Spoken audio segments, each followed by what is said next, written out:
Sunday dinner. Do we still do that anymore? I wonder.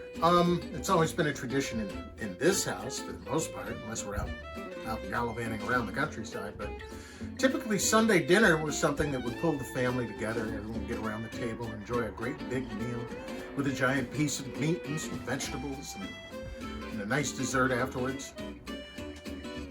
I miss that. So I thought it'd be nice. I've got this giant chunk of meat that we're going to use today. It's a big old shoulder roast from some beef that was slaughtered recently. A friend of mine, Susie Hager Hill Farms over in New York State, who has the most amazing beef you've ever eaten in your life.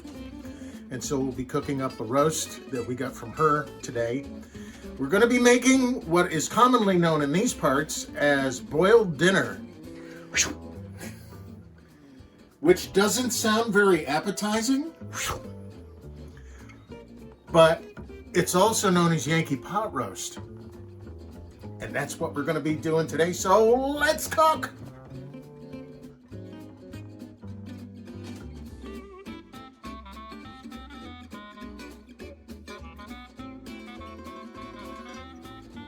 That is a big piece of meat.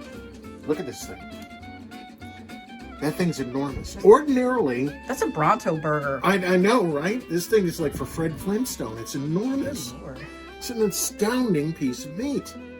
I mean, the components of a Yankee pot roast are pretty simple. That's a vegan's nightmare. I know. Well, you've got carrots and parsnips here that I That is not a vegan's nightmare. Okay. We've got celery, onion.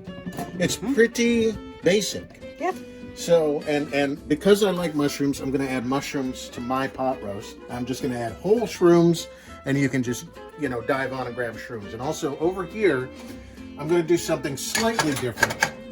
Boiled dinner, typically everything, including the taters, is boiled. Goes into, pardon the Band-Aid, it's, occupational hazard. The potatoes typically would go into the pot with the meat and the carrots and the celery and the onion and all of that. I want to do something a little different this time, though. What I want to do is boil the taters separately and then make a garlic and parsley butter that we will drizzle all over the potatoes. Ooh! Oh, yeah. Salt and pepper. And make something really super special and delicious. But everything else is going to go in the pot. So here's how we start. So the first thing we want to do is season this up. And I've got the seasoning that I make myself, which is a mixture of kosher salt, sea salt, table salt, several different kinds of salts, cracked pepper, also, what else? What else is in this? Onion powder, garlic powder, and a little smoked paprika. Pick this up and rub it around everywhere. Ooh, smell the pepper. Also, we have thyme, about a teaspoon. I'm going to put half on one side, which is all sticking to my fingers, and then flip this back over, and then the other half on the other side, and I've got the pan over there getting rocket hot. We want that thing screaming hot so we can get a good sear on this. Now, all right. I've also got, in fact, I might want to move this back because it's starting to smoke a little. Ooh. So just leave that be. All right. Okay. Now, I also want rosemary, but rosemary's really thready, almost like pine needles. So, and no one likes to get those between their teeth. So what I like to do is break them down a little bit in the mortar and pestle. So we do that. Okay. And we're going to have to kick the fan on in a minute, so it might get a little loud here. Now, this is rosemary that came right out of our herb garden this summer. Because of course it did. Because of course it did. So we sprinkle a little bit of that, and I'll save a little more for the pot. All right, we get the pot on the burner, nice and hot. We add oil. Always go cold oil to a hot pan. What kind of oil is that, Jim? That is olive oil. Thank you. Now we get that nice and hot, and here's my favorite sound in the world. I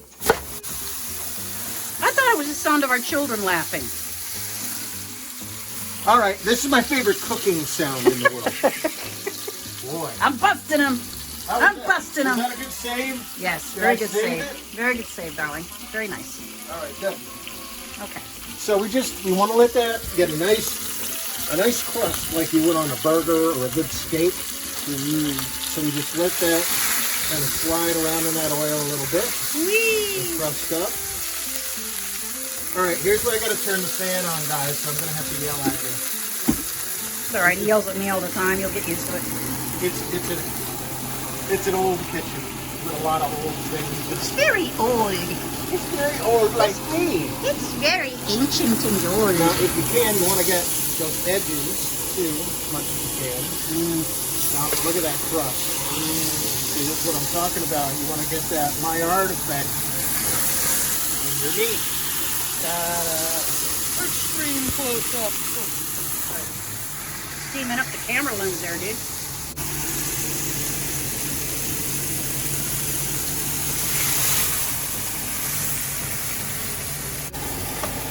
So, we got a nice crust on that, and we got a bit of a fond in the bottom of the pan. It's a really nice new pan, so I'm not getting a lot of fond on the bottom. Not very fond of the fond. Not a lot. But that's still good stuff that's in the bottom there. Now we want to take a few cloves of garlic, whack them into the pan like that. It's violent. Oh, sit still, you, so I can kill you. Ow. What's that garlic ever do to you? Whew. Sure showed you. Smells good, I guess, Oh, huh? smell that.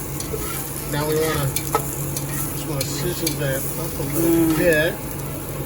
And then we want to add 1 onion that has been quartered. And you just break it up a little bit like that. The rest of those herbs is we're going to toast them up a little bit.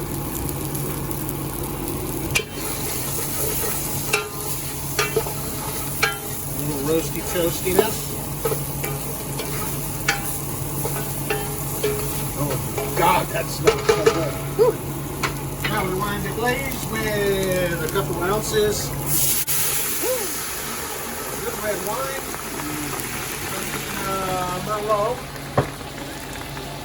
Then we want to add a little Worcestershire sauce. I sure wish I could say Worcestershire. And then now we want to create a bed in the bottom of this. Go to bed, veggies. You're tired. That's right, you're tired. Very tired, You need to veggies. rest. Wow. We want to have a. Oh God, that smells amazing. Okay. Now we created a bed for the meat to rest on, so it doesn't stick to the bottom of the pot. Oh, Oh. messy. Try not to make a mess there, will you? And we're going to put a whole container. What is this? 32 ounces of beef broth.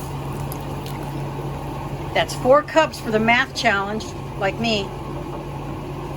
And then we want to take the meat and slide it gently into its hot Gently. tub. There we go. Into the pool. Then we drop a couple bay leaves. We have a nice little jacuzzi of meat here. Yes, a meat jacuzzi. Meat And jacuzzi. a pinch of parsley, because we always like a little parsley. And we have a lot of I'm it. saving for those taters, though. Okay. And then we want to add to that our mise en place. Our what? Our what? Our mise en place. Our vegetable bubbles. Quit using them $50 words on there. I know, I keep doing that to y'all. I don't mean it. All right, so there's that. And then we want to cover the whole thing with some water. I know what you're thinking. Well, Jim, that's going to water down all that other flavor. Contraire. Au contraire. Because we're going to talk in a second about how to flavor your broth, and there's a couple different ways to make that happen. Now, we've got the garlic, we've got the herbs, the onions, we've got the French Trinity in there. There we go. Look at that. Perfect. And then we add Mushrooms? I'm going to wait on that. Mushrooms? I'm going to wait on that. I don't want them to turn into, how shall I put this, mushrooms. Oh, I didn't see you say that. Do it again. Do it again. Mushrooms. Okay. So we've got a couple different things. You've got these, which I think everyone is familiar with, these little bouillon cubes. Bouillon. Which are good. Yeah. Then there's this broth base that I like to use. Which showed us in the last episode, right? Beef flavored. And then there's this concentrated paste, which is amazing stuff. Ooh. So any one of those will do. Okay. You know what? I think we need Uh-oh. a little more drinky. Uh-oh. All right. That's it. That's it. That's it? That's it. We slap the cover on. We bring it to a boil. Once it reaches a boil, we drop it down to a simmer. You know, a gentle yet vigorous simmer, an enthusiastic simmer. And we let that go for about 2 hours. Wow. And we cook this meat until it falls apart from exhaustion. That liquid is going to cook down and become an unctuous broth with which we will make a gravy. And while that's happening, while that's just about done, we're going to come back in a couple minutes and we're going to get these taters going and we're going to make that other dish I was talking about. Sounds good. Yep. Okay. So we melted some butter with some freshly crushed garlic here. These taters were boiled in some salted water. All of that butter and garlic. Look at all that garlic, which crisped up into these wonderful little garlic flakes that are going to go everywhere. And then all of that parsley goes on that. And then this pan's really hot, so I got to be careful. I take this and I just kind of give everything a tossy toss.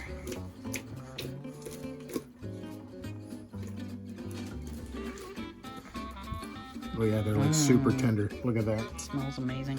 Oh my God. Does that smell good? Now Yes. look what's happened here.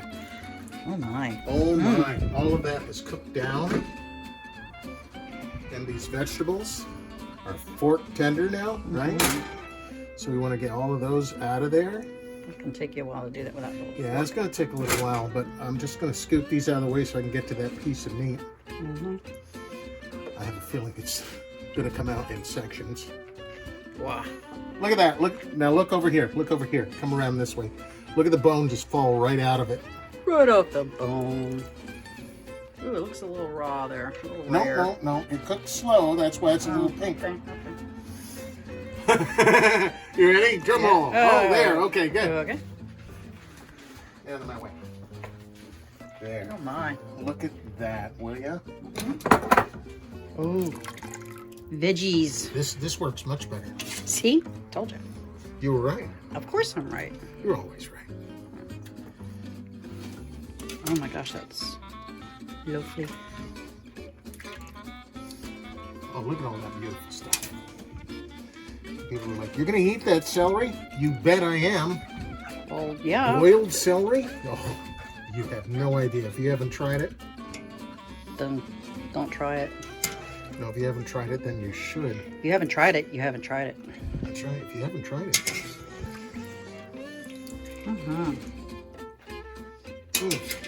What's up, Jake? He's like, hey, I'm waiting for that bone now. I don't know. Yeah, We'll the bone's see. too hot. We'll see. Slop, slop, slop, slop, slop. Good stuff. Well, that's a lot of liquid. Yes, it is. Does it taste like burnt finger now? No. Hey, look, I've got cook's fingers. Speaking of fingers. Okay. I'm such an amateur. Speaking of amateur. No, I'm just kidding. Well, I thought it might I'm fit in just there. kidding. So we're going to use some of this Sloppy glop. beef paste. Sloppy glop. Yes, delicious sloppy glop. Yum. So we've got water and a couple heaping teaspoons of flour and a heaping teaspoon of cornstarch. And we begin to work that in. And hopefully that will be enough. That's a lot. Oh, it's a lot, but we're going to put it all over our meat and potatoes. and we are also going to set some aside to make to use in our poutine episode. The kids love poutine. You gotta say what it is. Poutine. It's a Canadian dish. For those of you that don't know, it's becoming more popular. It is. Canadian dish that is French fries. Yeah, French fries. French Canadian. French fries, curd cheese, smothered in brown gravy. Along with an angioplasty. Yes. Does it come with an angioplasty? The deluxe portion does. Yes. Yes. The early bird special does not come with that. No. And then you can sprinkle more kinds of cheese over the top of that, or any other way. You can put, what I like is duck confit over the top of it. You would, because you're crazy. Like that, you know. Yeah. There we go. Look at that.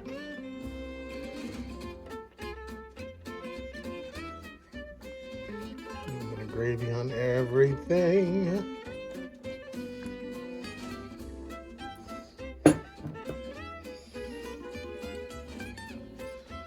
Oh my goodness. There it is. That's Sunday dinner right there. You got your beef, your parsley potatoes, carrots and parsnips, celery, mushrooms. Fit for a king. Hope you make it. Hope you try making it. Hope you enjoy it when you do.